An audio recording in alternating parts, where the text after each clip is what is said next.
Hello, I'm Noir Nerd. First vlog for a while. I've been a bit absent really.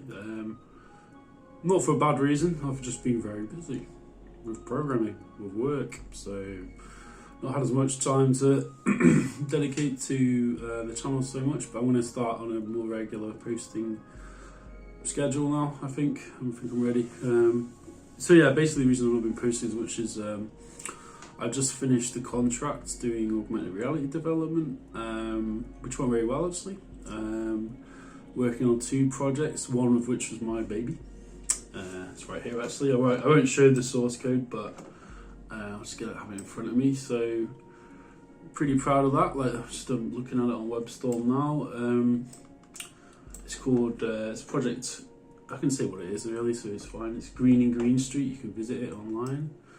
And I was the sole programmer on that, so it was like my sort of one of the first, literally the first AR project, commercial AR project for a client, as opposed to a self-directed augmented reality development project. So I was introduced to 8-Wall.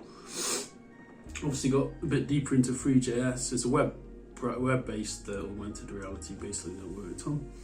greenandgreenstreet.com, you can find it if you want to look at it. So that was very interesting. It got me used to obviously using 8-Wall, but also just to sort of in terms of like the working within the functional programming paradigm.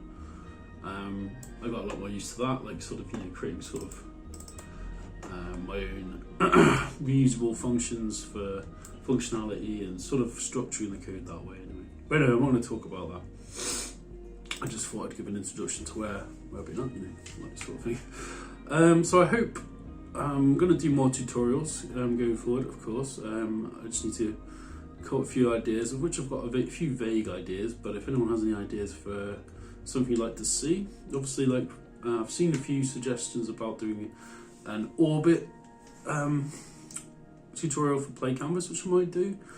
If I get a chance, I might start doing some 8-Wall tutorials, because I've got a bit of a grasp of 8-Wall now.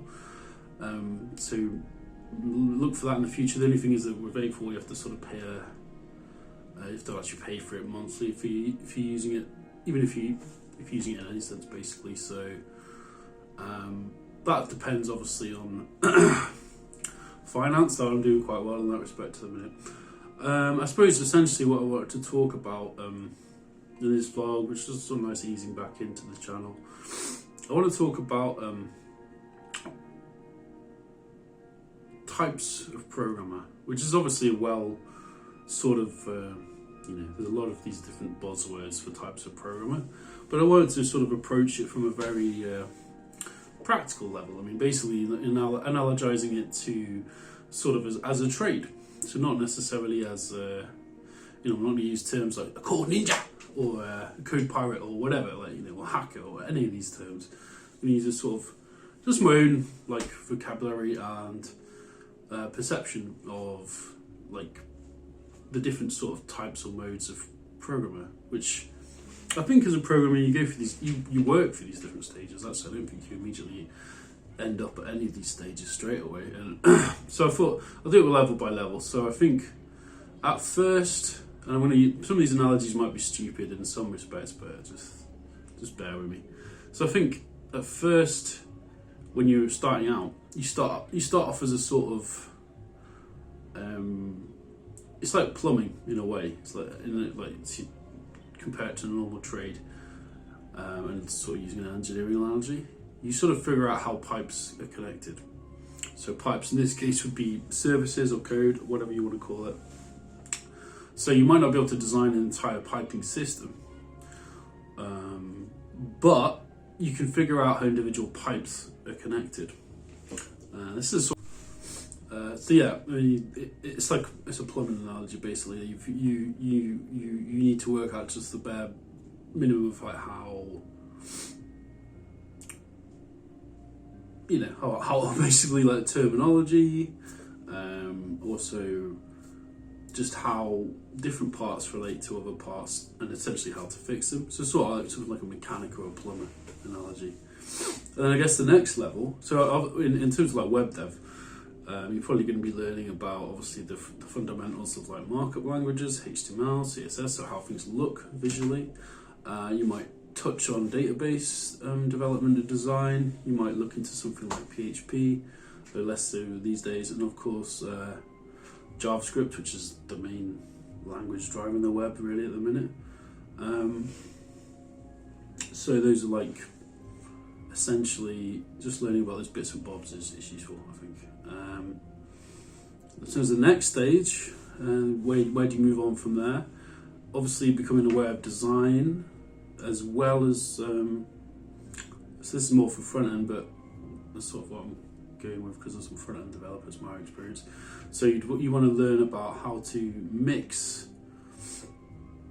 design and development. So it's more about becoming a sort of, forgive me for this term, architect in some respects. It's becoming more of being learning about information systems, how good design, user interface, user experience, and producing as clean code as you can get, really. So it's more about learning and refining those skills. Because when you start off as like a plumber, okay, in the start or whatever, or a mechanic, you are using hammers and stuff to just fix problems. You might not exactly know how everything works, but you can sort of figure out how to fix it.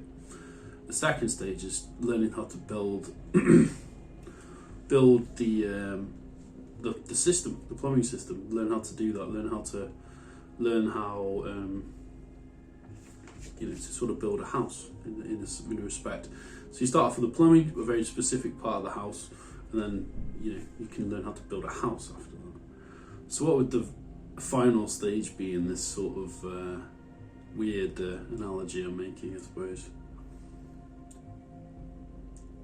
Taking it on the bigger scale, thinking of it like a system, it's more like designing a city, which architects do in a small respect, but they design individual buildings.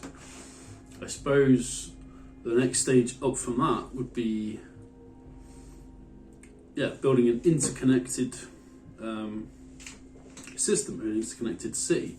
So I don't know what phrase could you use for that. I don't know, like sort of be it's not exactly being the mayor. It's sort of like being in a very efficient engineer, essentially. So engineer and architect similar in some respects, but engineer is sort of providing more of a social, broader function, and the architect has a very specific role.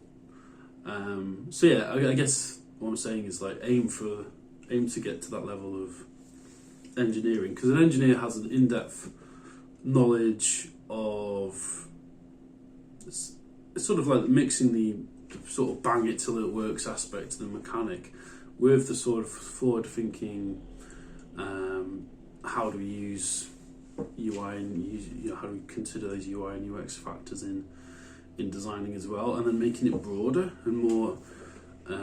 I guess you could say there's another level which is like scientist, which is more like experimental, a more experimental method, of which there is a pathway to that sort of coding, really.